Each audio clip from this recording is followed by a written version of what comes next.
The resurrection of the dead in Judaism.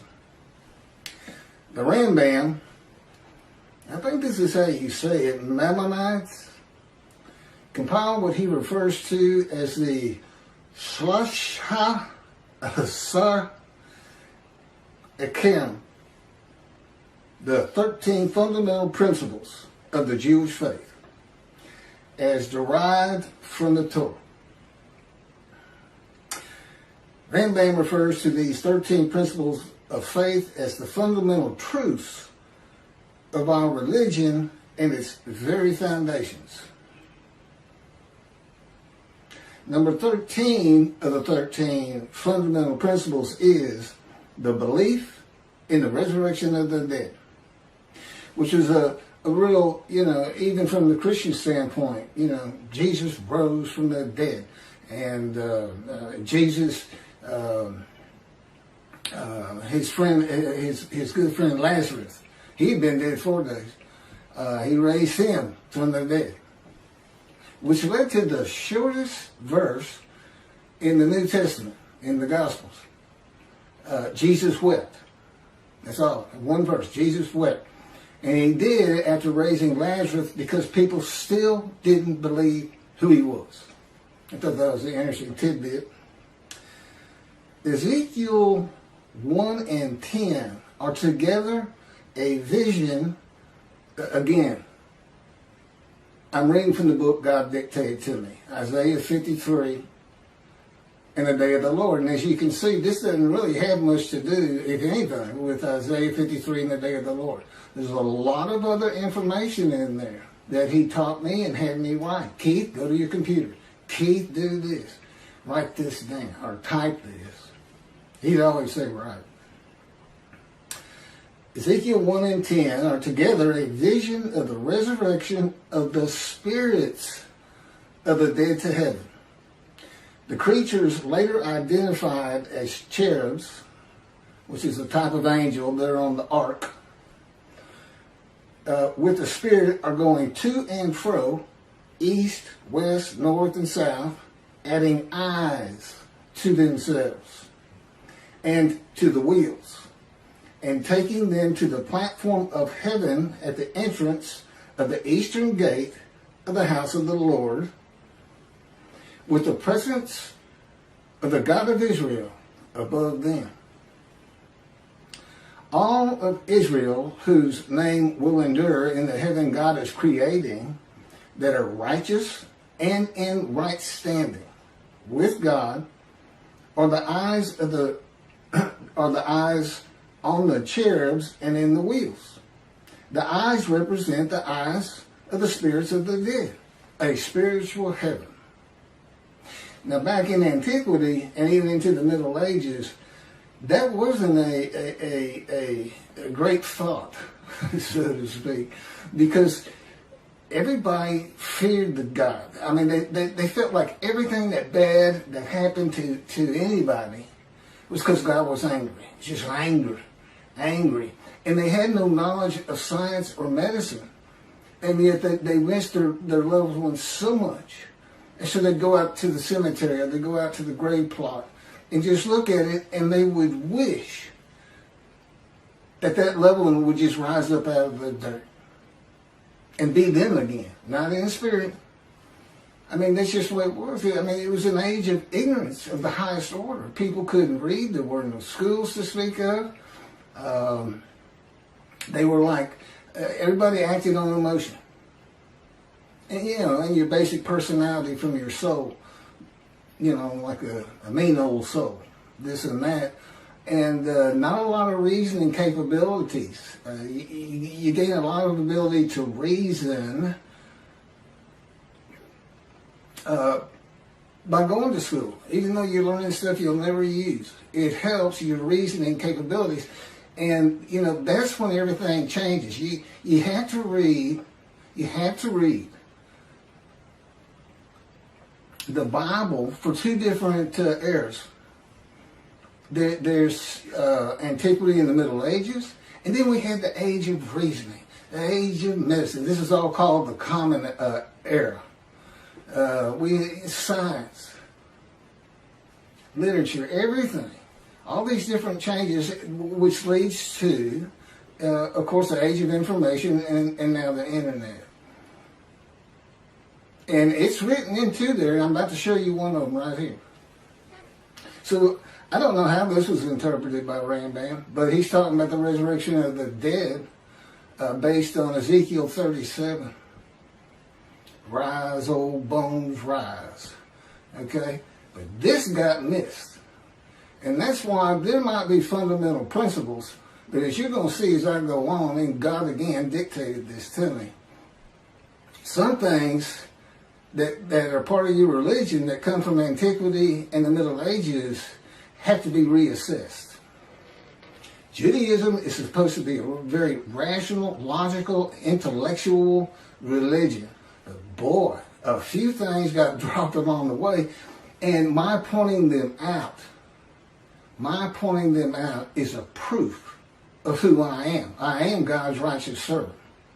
And I handle everything that his other three righteous servants, Moses, righteous and a servant. David, righteous and a servant. Elijah, righteous and a servant. And yet we only have a description of one man for this day. The righteous servant of God. So, effectively, I am the righteous servant of God. His servant David, a shepherd. Again, Rambam. 2 chapters on King Moshe. And he's just making it up. Just making it up as he goes, just like he did the Messianic era. Can't back any of it up. A shepherd. Elijah and the prophet like Moses. And this is the prophet like Moses. Moses did 2 things. He led the Exodus and he wrote the Torah. God dictated it to him. Okay, well, the Jews aren't in bondage. I don't need to do that as the prophet like Moses. So what's left? Write this down. That's the prophet like Moses. And I have all the knowledge that Elijah would have. Elijah. What's so special?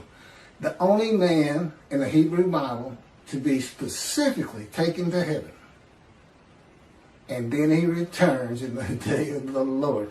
Clearly, it's not going to be that Elijah. There's nothing about heaven that I need to know to answer questions that I don't know. I've been taught it. And I envision lots of visions early in my 13 years, first 7 years. Not so much lately, except for pictures that they put into my mind when we're talking. God likes you to see what he's talking about. So I'm you don't have to go into a trance or anything for those. I just send pictures into my mind. It's a wonderful thing. Excuse me. But anyway, okay, that's some backdrop. Let's carry on here.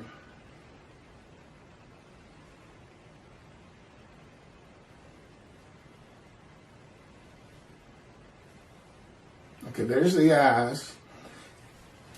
Okay, a spiritual heaven. That's where I left off. And this is Isaiah 65, verse 17 through 18. For behold, I am creating a new heaven and a new earth. The former things shall not be remembered. And I know why that is and how it occurs. They shall never come to mind. Be glad then and rejoice forever in what I am creating. For I shall create Jerusalem as a joy and her people as a delight. And this is Isaiah 66, verse 22. For as the new heaven and the new earth, which I will make, shall endure by my will, declares the Lord, so shall your seed and your name endure. Spiritual heaven. God, what's this all about? What are you doing? I'm going to make a new earth and a new heaven. The new heaven is the spirits of the Jewish people. With the name Israel endures. Considered angels. The angels Israel. is how he refers to it. That's what makes it a new heaven, a new host of angels. So, in the new earth, the same story again. You get to watch it. You get to watch it, Jewish people. You don't want to miss heaven. Now, I've been there. Generally, I can still sense my body, but I've been there in pure spirit. And but he tells me you'll feel your body, your physical form, but he's going to have another chosen. He's going to basically just run the story again, and you get to see how it really all played out from the get-go.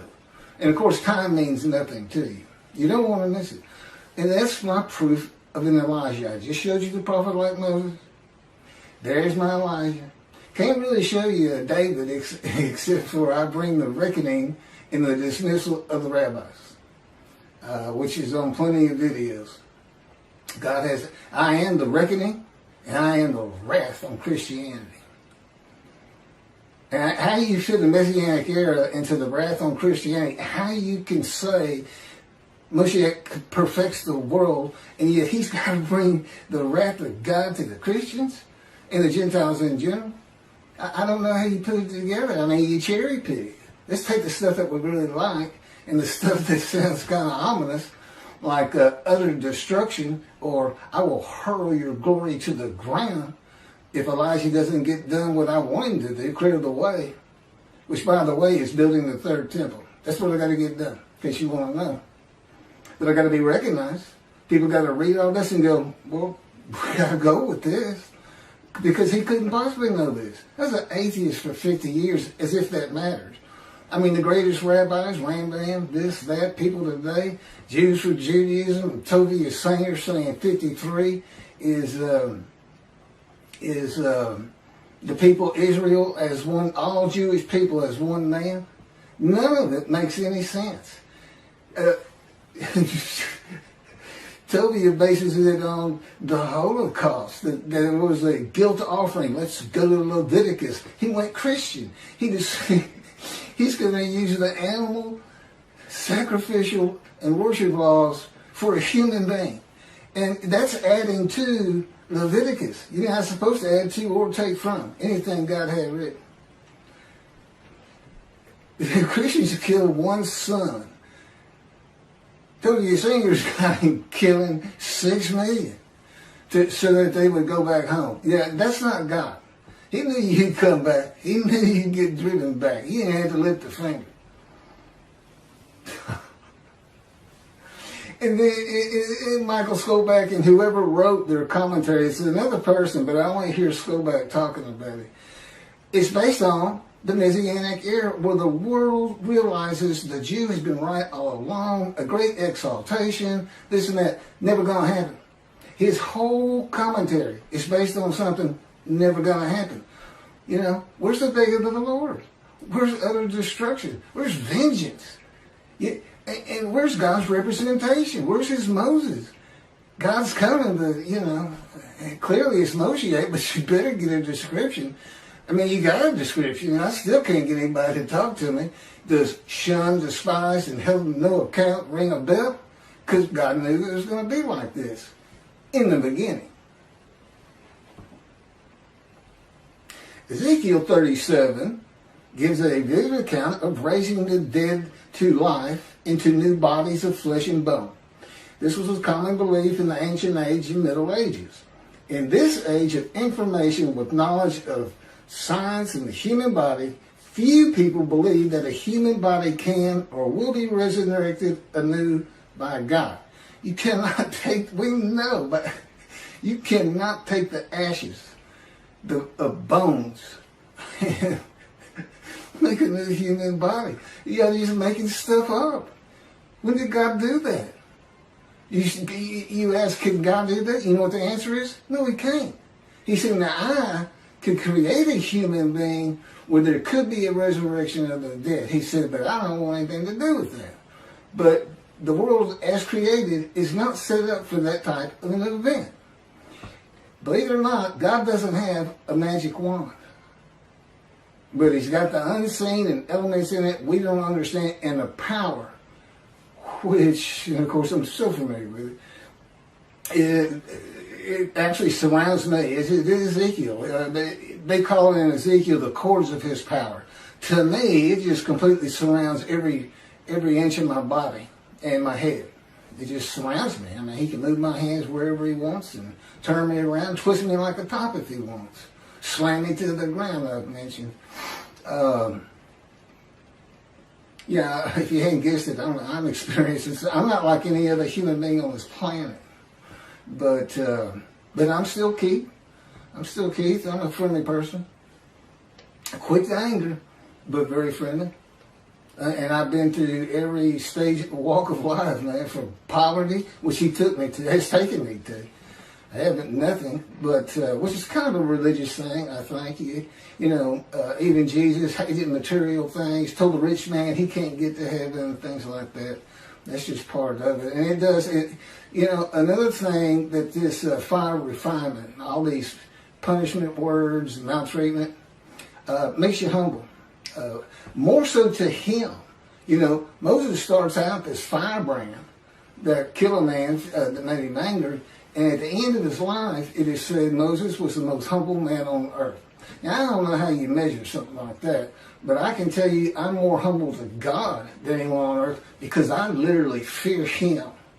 Because I know the kind of pain he can put me through. And most people don't really have that knowledge. I fear God. But when he'll slam your face down into the cement or to the floor in your room. And some of the other things. I know people really don't want to hear all that, but it's important to understand 53. Let me carry on with this resurrection of the dead. Today, few people believe that. It's a primitive and medieval concept that was good for a time through the Middle Ages. That is why God provided visions of heaven, conforming to the beliefs and world of the Jewish people in the Middle Ages and before, and a spiritual heaven for a more enlightened time of reasoning and knowledge. Do you understand what I just said? The Bible has to be read with an understanding of antiquity in the Middle Ages and those people and who they were. And it's also written for people of this day, modern age, knowledge, information, science, medicine, reasoning. You can't just say, or sages say. Well, do you agree with it? That's the next question. You're not going to agree with the 13th principle when I get done. The burden on Israel and the practicalities of such an event of millions of people suddenly appearing in the land from the time of Abraham to today is unimaginable. You got 6 million from the Holocaust alone. Many would be illiterate and savage, and few would be trained to work in this society. This would include the Israelites for 400 years as slaves in Egypt. What are you going to do with those people? Run. God says run. This is what you're going to do. It'll scare you to death.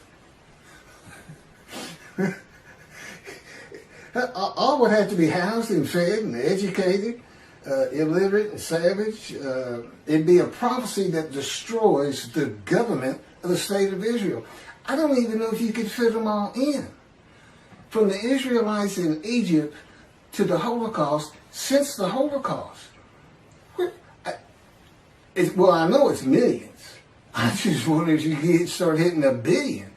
I don't know. It's a ridiculous concept. And when I sit there and I watch and I listen and I hear rabbis do this, I understand why God dismissed them. Basically, you're going to have to get all this straight. If you want to remove yourself from dismissal, rabbis, and enter the scroll of remembrance of Malachi 3, which is what takes you to heaven, if you want to remove that, you better go read these books. It's just 2 of them. One of them is my life, the life of God's righteous servant by Isaiah 53, and that's to show how I fit the verses. That's what it's all about. And then that's the first 7 chapters. There's 14 or 15, and then God speaks to me. And from that point, it's all about him and me. It's pretty interesting. It's a pretty interesting time. And it continues, and I guess at the end of my life or at some point, we're going to do it again for the finale until he decides that it's time for me to die, that's how I'm going to die. He's just going to make the decision like he did with Elijah.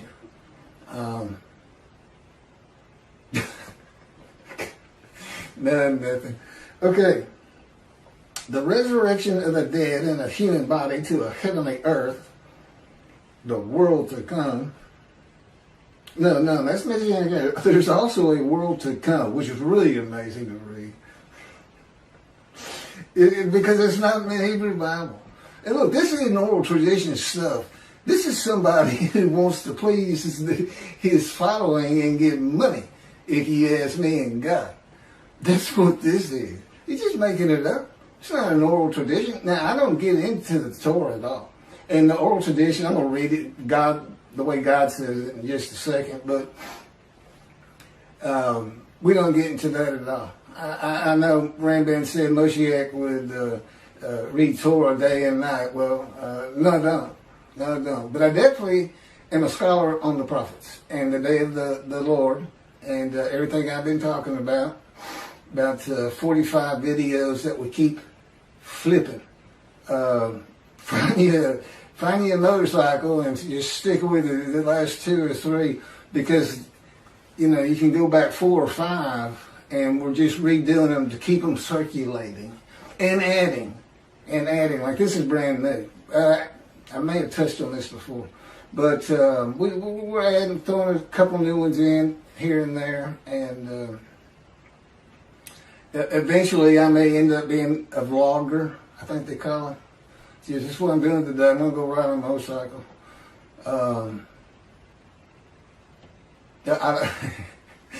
promised me. He's had me in poverty for 13 years, and but he told me one day we'll get a motorcycle again because I've had one before, a Harley, but anyway, the resurrection of the dead. Okay, that's not the world to come. I got to change that. And you say, wait a minute, God dictated that. Why you got to change it? That's to tell you I still had to live the human experience. To truly still feel like I'm Keith, I got to do something dumb like that sometimes. I still got to forget things. Yeah, I got to live the human experience. And of course, my response is, why?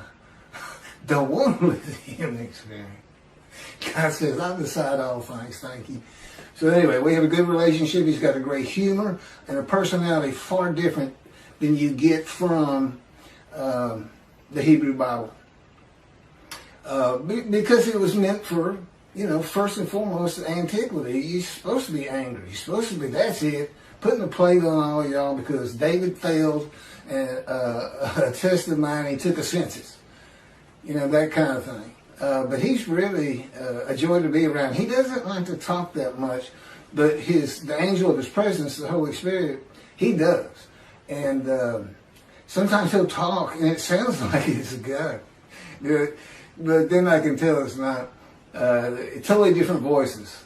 Totally different. He's got a voice of a 5-year-old. I sometimes tell him it sounds more like a cartoon than me. But and God just sounds like a very mature man. He doesn't really talk to me that much, except when he's tormenting me and torturing me. Oh, that's what I asked him. I said, I see all these words: wounded, chastised, bruised, crushed, maltreated. I said, where's torture and torment? He said, that didn't really fit. That's what it is, by the way. Okay, the resurrection of the dead, the human body, to a heavenly earth is also said to be a sign that Moshiach has arrived, or that it will happen in his lifetime. This is a teaching from the ancient age and Middle Ages that continues today. Moshiach's here and it's not happening. Okay? It's not going to happen. Judaism's reliance on everything that the sages say in an era gone by in the oral tradition, it is important for the laws of the Torah. But the Talmud's stories, opinions, and commentaries outside of that have to be viewed in light of this age of reasoning and knowledge.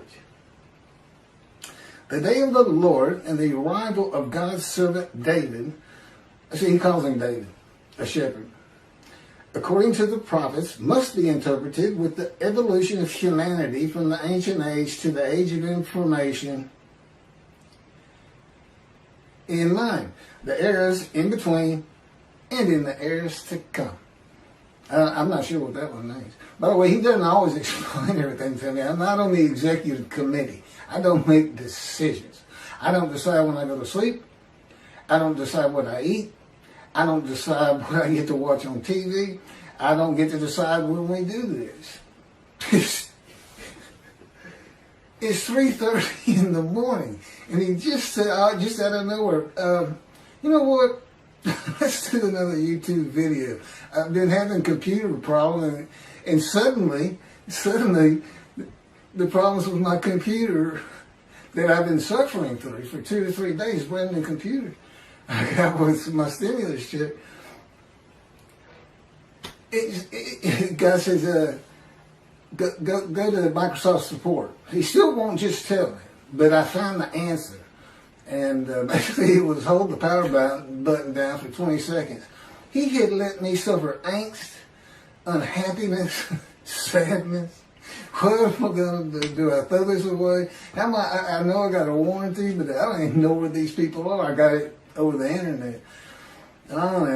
See, he'll let me do that. He says, and the reason is, the day is coming. The day is coming. But you're not going to feel those things anymore.